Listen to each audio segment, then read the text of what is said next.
এক মাস ধরেই গরমে হাঁসফাঁস সাধারণ ও নিম্ন আয়ের মানুষের জনজীবন। গেল কয়েকদিনের থেকে আজকের তাপমাত্রা কিছুটা কম থাকলেও কাটেনি গরমের হাঁসফাঁস অবস্থা।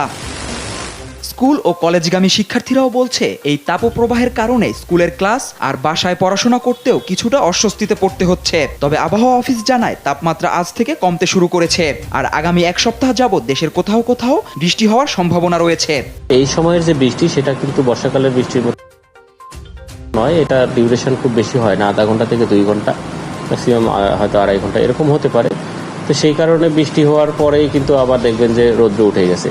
তো এই জন্য এই সময় যে বৃষ্টি হলে যে টেম্পারেচার যে একদম ফল করে যাবে তা কিন্তু নয়। তারপরেও বিগত সময়ে যে ধরনের তাপমাত্রা ছিল, এখন এই বিচ্ছিন্নভাবে বৃষ্টি কিছু কিছু সময় পরে হলে তখন দেখা যায় যে তাপমাত্রা কিছুটা কমে আসবে। এছাড়া আজ ঢাকা, ময়মনসিংহ ও সিলেটের কোথাও কোথাও বৃষ্টি হওয়ার সম্ভাবনা রয়েছে।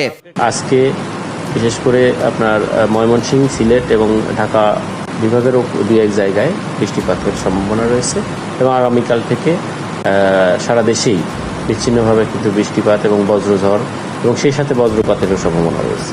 গতকাল থেকে এ পর্যন্ত সর্বোচ্চ বৃষ্টিপাতের রেকর্ড করা হয়েছে ময়মনসিংহে 83 মিলিমিটার, আর সর্বনিম্ন রেকর্ড করা হয়েছে নেত্রকোনায় 67 মিলিমিটার।